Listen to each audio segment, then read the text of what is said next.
Good morning BSc third year. आज हम start कर रहे हैं फोटोसिंथेसिस का नया टॉपिक क्लोरोफिल के बारे में। हमने कल क्लोरोफिल की स्ट्रक्चर पढ़ी थी, क्लोरोफिल की क्या दो पार्ट्स होते हैं, टेल पार्ट और हमने पढ़ा था कल फोटोसिंथेसिस में क्लोरोफिल का स्ट्रक्चर पढ़ा था, फोटोसिंथेसिस। इसके अंदर हमने क्या पढ़ा था, क्लोरोफिल के बारे में पढ़ा था, पिगमेंट सिस्टम। फिर पहले हमने पढ़ा था कितने टाइप के पिगमेंट्स होते हैं। फिर हमने क्लोरोफिल के बारे में पढ़ा था, ग्रीन पिगमेंट होता है इसके अंदर। इसके दो पार्ट पढ़े थे हमने, एक होता है टेल और एक होता है हेड। हेड के अंदर 4 पोरफायरिन रिंग पढ़ी थी हमने। 4 कौन सी थी? पायरोल रिंग पढ़ी थी, पायरोल रिंग्स थी 4, ठीक है। और टेल पार्ट के अंदर हमने पढ़ा था कि फाइटोल चेन होती है। ये चौथे पायरोल, जो 4 नंबर पे जो पायरोल होता है, पायरोल रिंग से 4th पायरोल रिंग से जुड़ा रहता है, ठीक है। ये सब हमने कल डिस्कस कर चुके थे पूरा। आज हम पढ़ेंगे क्लोरोफिल। और फिर हमने इसमें बताया था कि जो तीसरा पायरोल होता है, सॉरी, जो दूसरा पायरोल होता है, दूसरी पायरोल रिंग के तीसरे कार्बन पर क्या जुड़ा, अगर CHO ग्रुप है तो वो बनाएगा क्लोरोफिल बी। और अगर इसी से अगर या तो ये जुड़ा हुआ, अगर जुड़ा हुआ CH3 मिथाइल ग्रुप तो बनाएगा क्लोरोफिल ए मॉलिक्यूल, ठीक है। ये हम कल डिस्कस कर चुके हैं। अगर तुम्हें कोई भी कंफ्यूजन हो तो कल का वीडियो वापस तुम रिपीट करके देख लीजिए, पता चल जाएगा, ठीक है। आज हम पढ़ेंगे नेक्स्ट क्लोरोफिल ए के बारे में। क्लोरोफिल ए क्या होता है, what is the chlorophyll A.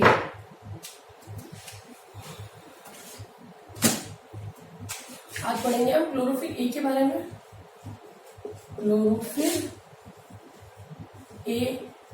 ए का फॉर्मेशन कैसे होता है।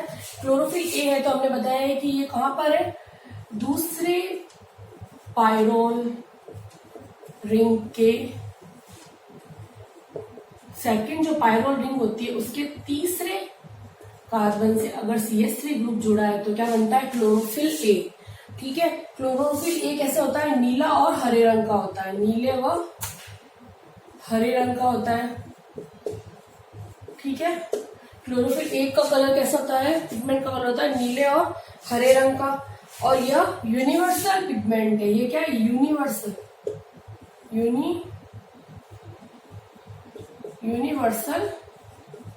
पिगमेंट है, सर्वत्र सभी जगह प्रेजेंट होगा, ठीक है। तो ये कैसा, एक तो नीले हरे रंग का होता है और दूसरा सर्वत्र या यूनिवर्सल पिगमेंट होता है। क्योंकि ये कहाँ का प्रेजेंट होता है, यूनिवर्सल होने का रीजन क्या है, क्योंकि ये बैक्टीरिया के अलावा सभी प्रकाश संश्लेषी पौधों में पाया जाएगा। क्योंकि यह जो बैक्टीरिया होता है, एक्सेप्शन तो हर जगह, क्योंकि यह बैक्टीरिया के अलावा सभी फोटोसिंथेटिक प्लांट्स में, जितने भी फोटोसिंथेटिक प्लांट है, प्रकाश संश्लेषी पौधे, फोटोसिंथेटिक प्लांट में यह जो फोटोसिंथेसिस करता है उनके अंदर हमें क्लोरोफिल ए पिगमेंट मिलेगा, क्लोरोफिल ए मिलेगा। केवल बैक्टीरिया है ऐसा जिसके अंदर क्लोरोफिल उपस्थित नहीं होता, अनुपस्थित होता है, ठीक है। क्लोरोफिल ए की संरचना के बारे में तो मैंने पहले बताया था। क्लोरोफिल ए की संरचना में क्या होता है, यह पायरोल रिंग के तीसरे कार्बन से जुड़ा होता है। अगर पोरफायरिन, इसको पायरोल रिंग को बोलते हैं पोरफायरिन ग्रुप, पोरफायरिन ग्रुप के तीसरे कार्बन से अगर मिथाइल ग्रुप जुड़ा है, CH3 ग्रुप जुड़ा है तो वो क्या बनाएगा, हमारा क्लोरोफिल, ठीक है। आगे समझ में आता है क्लोरोफिल का स्ट्रक्चर। एक बार वापस बताते हैं क्लोरोफिल में क्या होता है। क्लोरोफिल का अगर स्ट्रक्चर देखते हैं तो हम बता रहे कि क्लोरोफिल की संरचना के अंदर जो दूसरी पायरोल रिंग, या तो हम इसको बोल सकते हैं दूसरी पायरोल रिंग, या फिर हम इसे बोल सकते हैं पोरफायरिन रिंग होती है। इसको पायरोल भी बोलते हैं, इसी को बोलते हैं पोरफायरिन। तो हम यहाँ पे कौन सा वर्ड यूज कर रहे हैं, हम यहाँ यूज करेंगे पोरफायरिन ग्रुप। जो दूसरे कार्बन का जो पोरफायरिन होता है, दूसरे कार्बन के पोरफायरिन रिंग के तीसरे कार्बन से सेकंड जो पोरफायरिन रिंग होती है उसके तीसरे कार्बन से अगर CH3 ग्रुप जुड़ा है तो वो बनाएगा क्लोरोफिल ए, ठीक है। ये नीले व हरे रंग का होता है और ये यूनिवर्सल पिगमेंट है, यानी कि सभी जगह उपस्थित होगा। यह केवल बैक्टीरिया के अंदर अनुपस्थित होता है, और जितने भी प्रकाश संश्लेषी पौधे, जितने भी फोटोसिंथेटिक प्लांट्स है, उनके अंदर हमें क्लोरोफिल ए मिलेगा। ठीक है, आगे क्लोरोफिल ए का तो समझ में।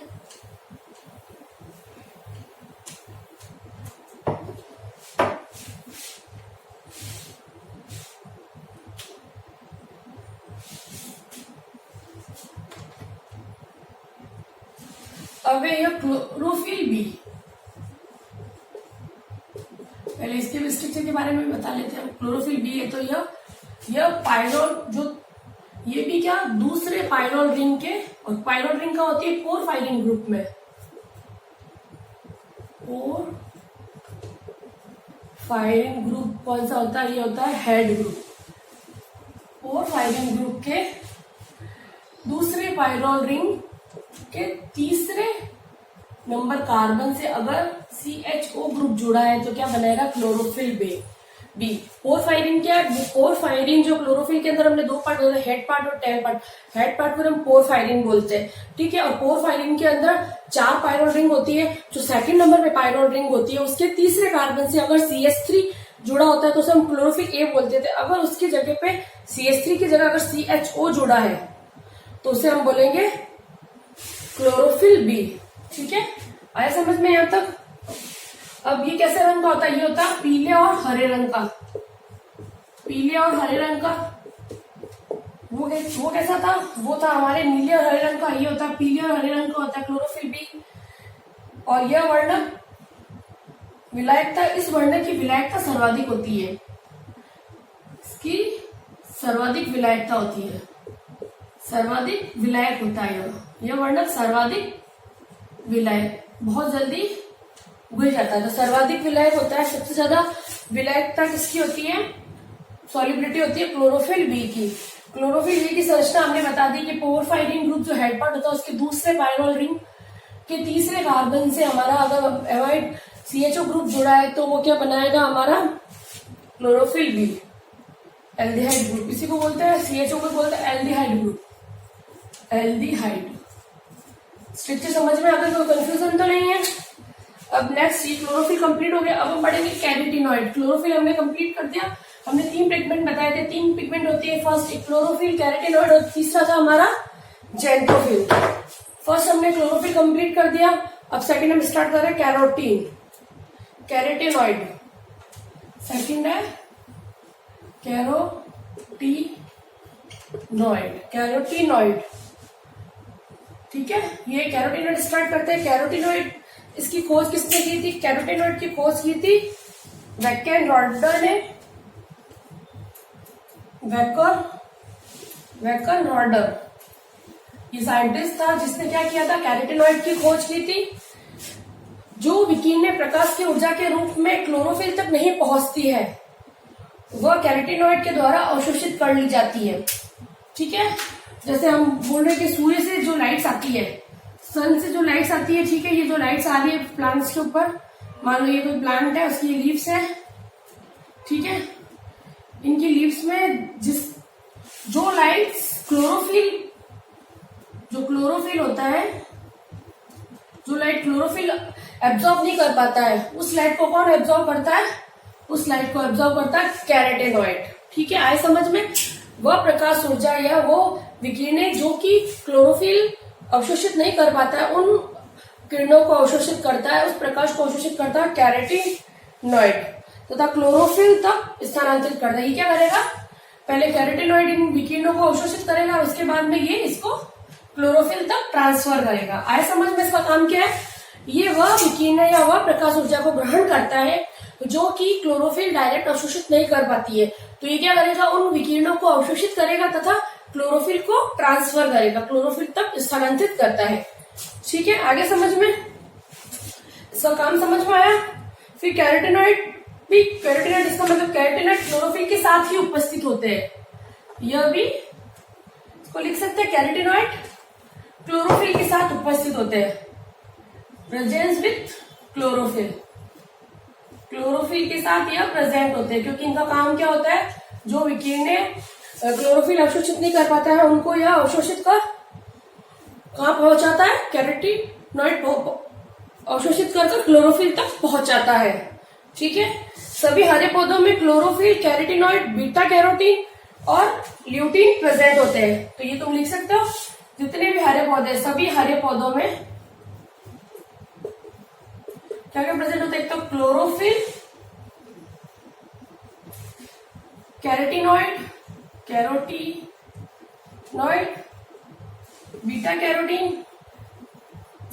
बीटा कैरोटीन और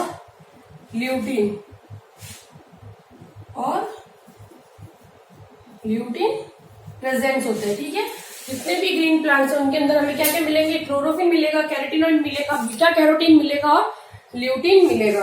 ठीक है, ये तो हो गए दोनों हमारे, हमने डिस्कस कर लिया। अब हम बढ़ेंगे क्लोरोप्लास्ट की स्ट्रक्चर कैसी होती है, स्ट्रक्चर ऑफ क्लोरोप्लास्ट।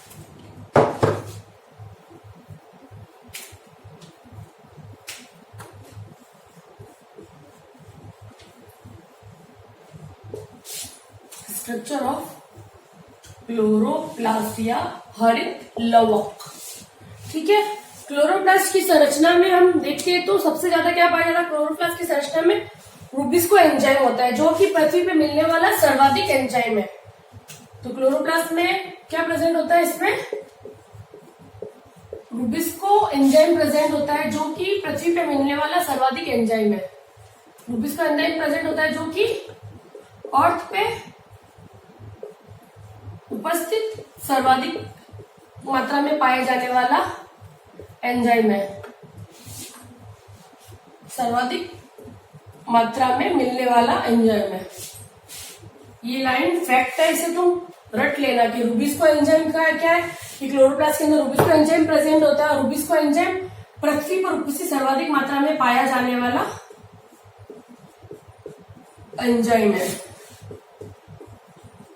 ठीक है, ये रट लेना ये लाइन रूबिस्को। और रूबिस्को एंजाइम के पास ऑक्सीजनेज और कार्बोक्सिलेशन दोनों ही रिएक्शंस होती है।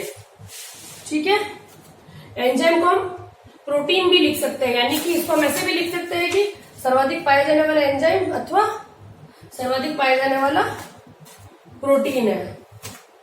ठीक है, तो प्रोटीन भी लिख सकते हैं। आए समझ में यहाँ तक। अब बनाते हैं क्लोरोप्लास्ट की स्ट्रक्चर कैसी होती है। क्लोरोप्लास्ट होता कैसा है, क्लोरोप्लास्ट प्लांट सेल में पाया जाने वाला डबल मेम्ब्रेन बाउंडेड ऑर्गेनल्स होता है। तो चलो फिर इसकी स्ट्रक्चर बना लेते हैं हम।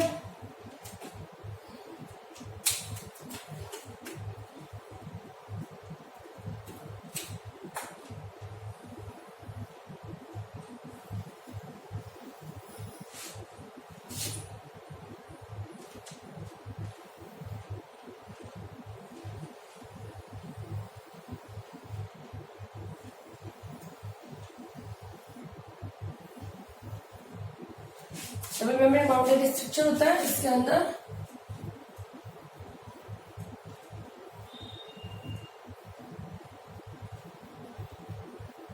थाइलेकॉइड और ग्रेन्यूल प्रेजेंट होता है।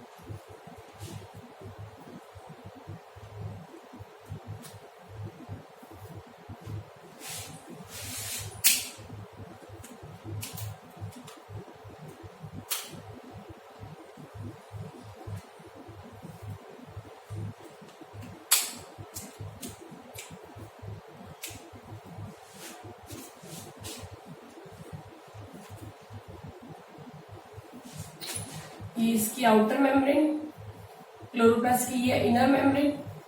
ठीक है, इस पूरे को हम बोलते हैं ग्रेनम, और इसकी एक सिंगल को हम बोलेंगे थाइलेकॉइड। इसको हम बोलते हैं इंटरग्रेनम, इंटरग्रेन्यूल। इसको हम बोलेंगे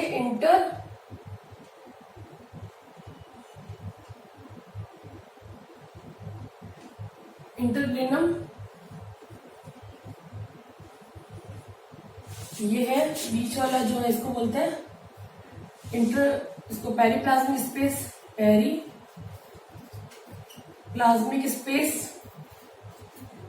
ये है इसके अंदर सर्कुलर डीएनए।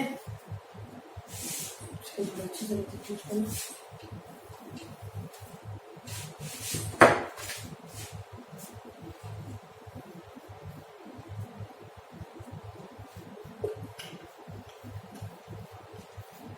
सर्कुलर डीएनए और इसके अंदर प्रेजेंट होता है लिक्विड पार्ट, उसको बोलते हैं स्ट्रोमा। और बीच की जो होती है उसको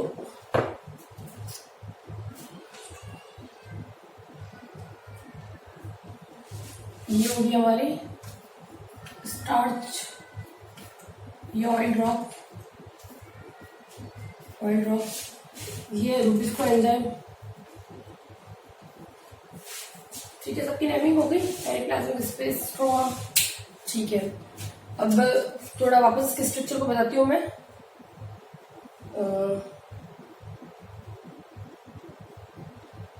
अगर अब स्ट्रक्चर को देखें, हम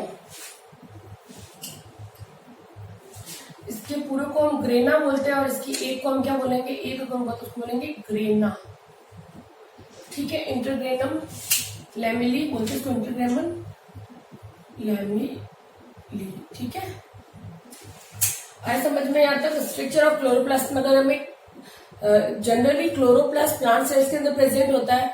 प्लांट सेल में पाए जाने वाले डबल मेम्ब्रेन बाउंडेड ऑर्गेनल्स होता है।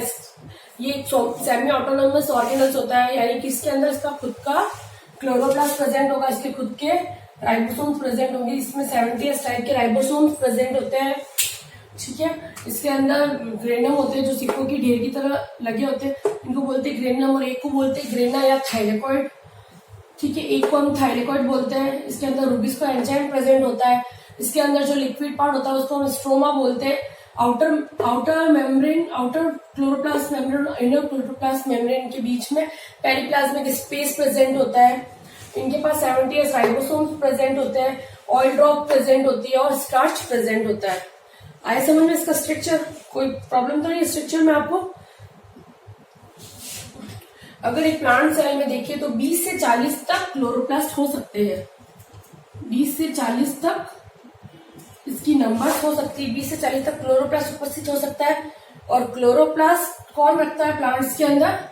अगर प्लांट्स में हम बोल रहे हैं कि क्लोरोप्लास्ट 20 से 40 तक एक प्लांट में क्लोरोप्लास्ट हो सकते हैं।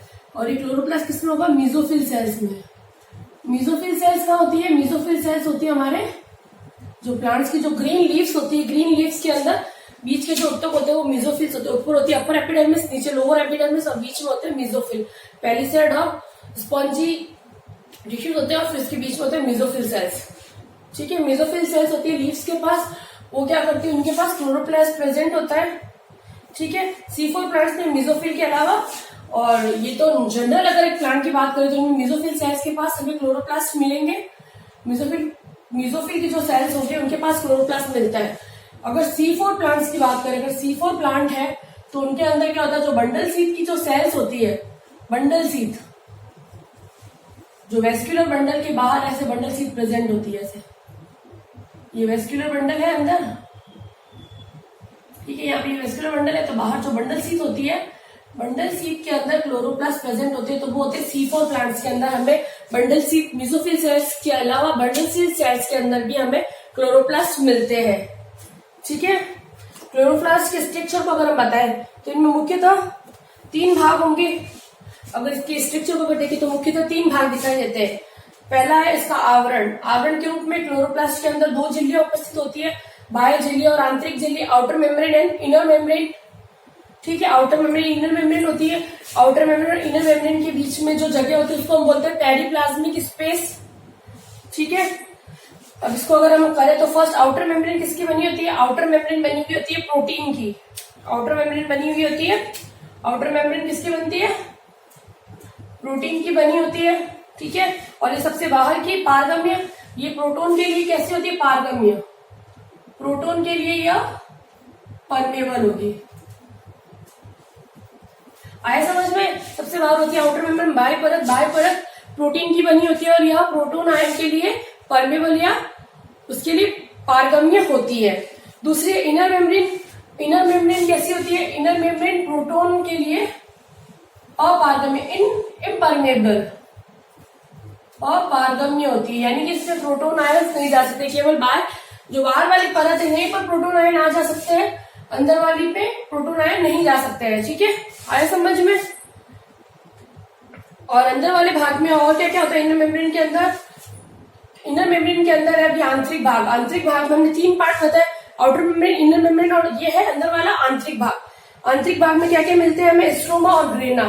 ये जो रेड कलर से मैं बता रही हूँ, ये पॉइंट पॉइंट करके मैंने ये बताया पूरा, ये लिक्विड पार्ट होता है, इसको हम बोलते हैं स्ट्रोमा। क्लोरोप्लास्ट के अंदर इनर मेम्ब्रेन के अंदर जो लिक्विड पार्ट प्रेजेंट होता है उसको हम स्ट्रोमा बोलते हैं, स्ट्रोमा होता है। और स्ट्रोमा के अंदर बहुत सारी संरचनाएं पाई जाती है, जैसे इसके अंदर क्या पाया जाता है? Circular double standard DNA, double standard circular DNA present होता है। 70S राइबोसोम प्रेजेंट होते हैं, ऑयल ड्रॉप प्रेजेंट होती है, स्टार्च प्रेजेंट होता है, रूबिस्को एंजाइम प्रेजेंट होता है, ग्रेनम प्रेजेंट होता है, इंटरग्रेनम लैमेली प्रेजेंट होती है, थाइलेकॉइड, जो ग्रेनम को सिक्कों का पूरा घेर होता है उसको हम पूरा ग्रेनम बोलते हैं और एक को ग्रेना बोलते हैं, उसी ग्रेना को ही थाइलेकॉइड भी कहा जाता है। ठीक है, और यहाँ पे एक का अगर काम बताए, जो डबल स्टैंडर्ड सर्कुलर डीएनए क्या करता है? डबल स्टैंडर्ड सर्कुलर डीएनए अगर क्लोरोप्लास्ट के अंदर हम बता रहे कि इसके मैट्रिक्स के अंदर इसका जो क्लोरोप्लास्ट का जो स्ट्रोमा होता है उसके अंदर हमें डबल स्टैंडर्ड सर्कुलर डीएनए मिलता है। जो डबल स्टैंडर्ड सर्कुलर डीएनए होता है वो क्या करता है? वो उसके अंदर एक तरह से उसकी कॉपीज बनाने में हेल्प करेगा। एक क्लोरोप्लास्ट से दो, क्लोरोप्लास्ट एक सेमी ऑटोनोमस ऑर्गेनल से, यानी कि इसके अंदर जितनी भी क्रियाएं होती है क्लोरोप्लास्ट के अंदर, इसका खुद का न्यूक्लिक अम्ल इसकी खुद की रेप्लिकेशन कराने में हेल्प करता है, इसके अलावा इसकी कॉपीज बनाने में इसकी हेल्प करेगा।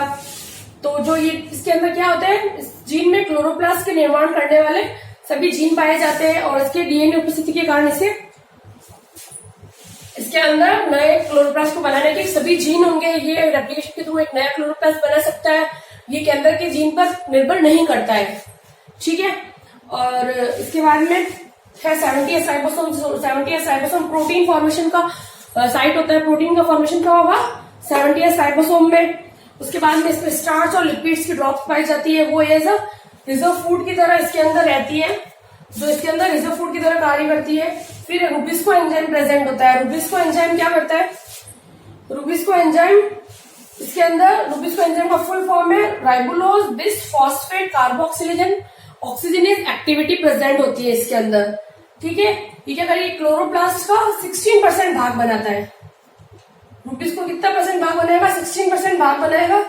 और ये डार्क रिएक्शन का सबसे डार्क टाइम होता है। जो डार्क रिएक्शन होती है ना क्लोरोप्लास्ट के अंदर, उसका सबसे इंपॉर्टेंट एंजाइम कौन सा होता है? रूबिस्को। और डार्क रिएक्शन कहाँ होती है? डार्क रिएक्शन होती है स्ट्रोमा के अंदर। हमेशा स्ट्रोमा के अंदर कौन सी रिएक्शन होती है? Dark reaction. और इसके ऊपर होती है लाइट रिएक्शन, जो थाइलेकॉइड या ग्रेना हम बता रहे हैं उसके ऊपर होती है लाइट रिएक्शन। ठीक है, आया समझ में? यहां तक कोई प्रॉब्लम?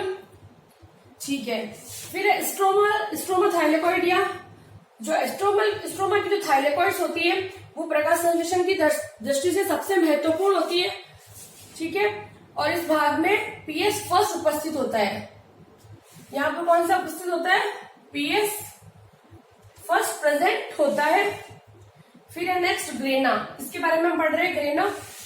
ग्रेना इसका निर्माण स्ट्रोमा थाइलेकॉइड के सिक्कों के ढेर के रूप में होता है। ये पूरा एक के ऊपर एक सिक्के की तरह पूरा ढेर बन जाता है, तो इसको हम बोलते हैं ग्रेना या ग्रेनम कहा जाता है जिसे। और यहाँ पर क्या होता है? यहाँ पर लाइट रिएक्शन होती है। ठीक है, यहाँ पर लाइट रिएक्शन होती है। जो भी प्रकाश आता है, जो भी सन से जो लाइट आती है वो ग्रेना अवशोषित करता है, क्लोरोफिल तक पहुंचाता है। ठीक है, और यहाँ पर ही प्रकाश संश्लेषण की क्रिया की जाती है। ठीक है, इसका मतलब प्रकाश अभिक्रिया का प्रारंभ कौन करता है? ये क्या करेगा? प्रकाश अभिक्रिया का प्रारंभ करता है। फोटो रिएक्शन का स्टार्ट कहां पे होगा? हमारे ग्रेना में। ठीक है, आया समझ में? यहां तक कोई प्रॉब्लम?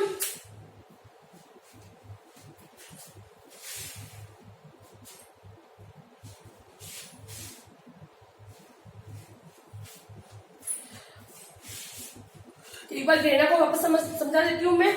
ग्रेना इसका निर्माण स्ट्रोमा में थाइलेकोइड का, जो थाइलेकोइड्स होती है उसके सिक्कों की तरह, एक को हम थाइलेकोइड बोल रहे हैं, बहुत सारे थाइलेकोइड एक के ऊपर एक सिक्के की तरह जम जाएगी, तो इसको हम ग्रेना या ग्रेनम कहते हैं। ये जो ग्रेनम होता है वो क्या करता है, इसके अंदर एक इकाई को हम थाइलेकोइड बोल रहे हैं या ग्रेना थाइलेकोइड भी कह सकते हैं, जिसके अंदर क्या होगा, प्रकाश संश्लेषी, जो भी प्रकाश संश्लेषण के लिए यह थाइलेकोइड की झिल्ली उपस्थित होती है, इसमें प्रकाश संश्लेषी। यहाँ पर क्या होता है, जो ये थाइलेकोइड हम बता रहे हैं सिक्के की तरह ये पूरी होगी, जिसको हमने ग्रेना नाम दिया, इसके अंदर प्रकाश संश्लेषण से संबंधित यहाँ पर क्या पाए जाते हैं, कुछ वर्णक उपस्थित होते हैं, पिगमेंट प्रेजेंट होते हैं, जो कि प्रकाश संश्लेषण में सहायता करते हैं। ठीक है, आया समझ में यहाँ तक। और ये क्या करते हैं, प्रकाश ऊर्जा का प्रारंभ करते हैं, और यही वो जगह होती है जहां पर लाइट रिएक्शन होती है, यानी कि स्ट्रोमा में डार्क रिएक्शन होती है, और यहाँ पर कौन सी होती है, ग्रेना या ग्रेनम में यहाँ पर कौन सी होती है, हमारी लाइट रिएक्शन। आगे समझ में दोनों में डिफरेंस पता चल गया। स्ट्रोमा के अंदर हमेशा डार्क रिएक्शन होती है, और ग्रेना या थाइलेकोइड्स के ऊपर होती है हमारी, बहुत सारे थाइलेकोइड सिक्कों की तरह एक के ऊपर एक मिलकर एक पूरा सिक्कों का ढेर बना देंगे, तो उसको हम ग्रेना या ग्रेनम कहते हैं। और ग्रेनम पर होती है, उसके ऊपर प्रकाश संश्लेषण से संबंधित वर्णक पाए जाते हैं, प्रकाश संश्लेषी वर्णक पाए जाते हैं, इसीलिए हमेशा प्रकाश ऊर्जा वहीं पर जाके आपतित होती है, और वहीं से प्रकाश संश्लेषण प्रारंभ होता है, प्रकाश की अभिक्रिया प्रारंभ होती है, और यहीं पर लाइट रिएक्शन भी होती है। ठीक है, आगे समझ में हमारे पॉइंट।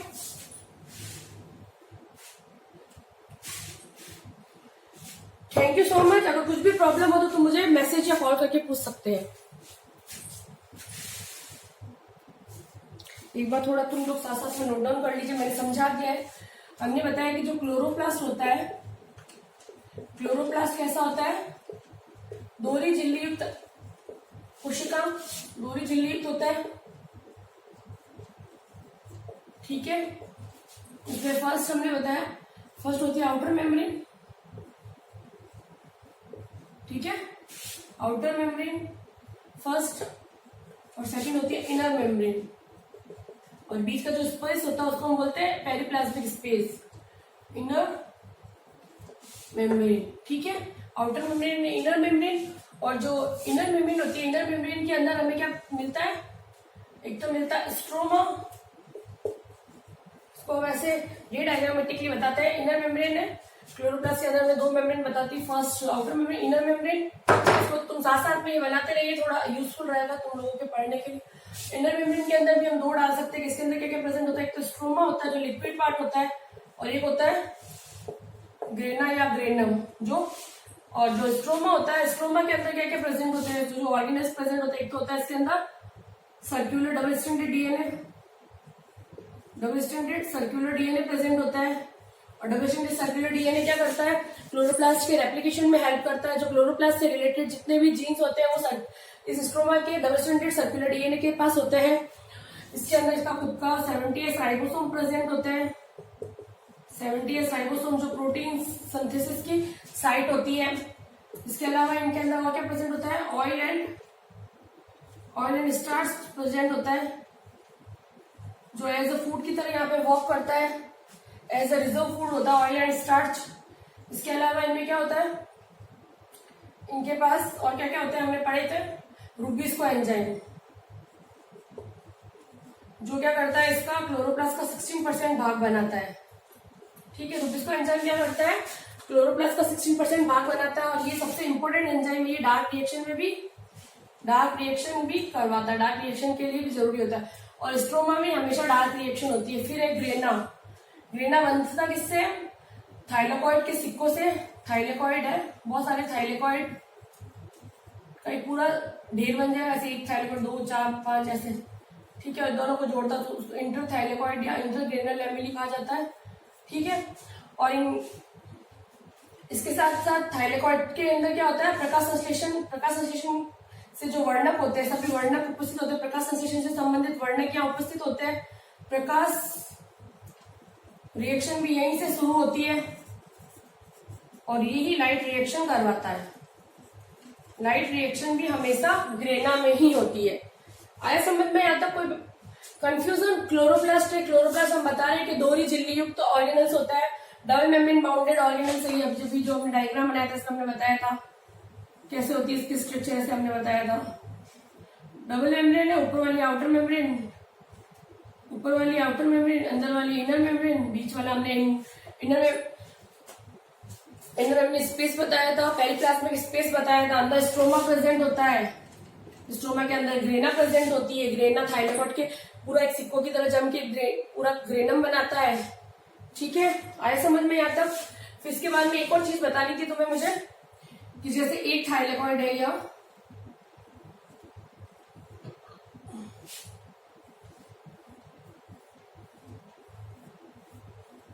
ठीक है, इसमें जो सबसे ये ऊपर वाली होती है उसको बोलते हैं, इसको हम बोलते हैं एप्रेस्ड मेम्ब्रेन, एप्रेस्ड मेम्ब्रेन। और ये बीच में जो होती है ये सब इनको बोलते हैं नॉन एप्रेस्ड मेम्ब्रेन। आया समझ में यहां तक। और जो नॉन एप्रेस्ड मेम्ब्रेन होती है, थोड़ा सा इसको डायग्राम को बड़ा समझना चाहती हूँ। आउटर मेम्ब्रेन तक ज्यादा समझ में आ गया ना, तो मैं एक बार डायग्राम देख लीजिए, बहुत सही है, आगे काम आएगा तुम्हारे बहुत ही।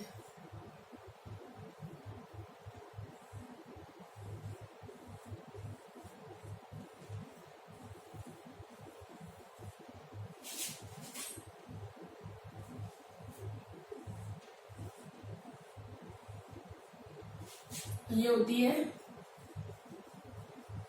एप्रेस्ड मेम्ब्रेन, एप्रेस्ड मेम्ब्रेन होती है ये, ठीक है। और एप्रेस्ड मेम्ब्रेन है या एप्रेस्ड पार्ट कहते हैं इसको, एप्रेस्ड पार्ट ऑफ मेम्ब्रेन कह सकते हैं, एप्रेस्ड पार्ट ऑफ मेम्ब्रेन या एप्रेस्ड मेम्ब्रेन एक ही चीज होती है। और एप्रेस्ड मेम्ब्रेन क्या करवाती है, इसके अंदर हमेशा पीएस सेकंड वर्क करता है, पीएस सेकंड हमेशा यहाँ वर्क करता है।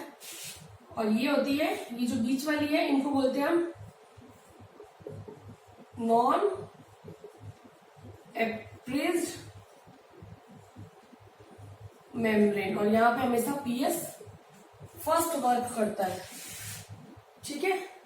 आए समझ में यहाँ तक एप्रेस्ड और नॉन एप्रेस्ड मेम्ब्रेन। ये थाइलेकोइड की मेम्ब्रेन ही बेटा, थाइलेकोइड की सबसे ऊपर वाली मेम्ब्रेन है, जो किसी के संपर्क में उसको एप्रेस्ड मेम्ब्रेन, बीच वाली को सबको हम बोलते हैं नॉन एप्रेस्ड। तो सबसे ऊपर होता है पीएस सेकंड और बीच में होता है हमारा नॉन एप्रेस्ड मेम्ब्रेन में होता है पीएस फर्स्ट फोटोसिस्टम, ठीक है।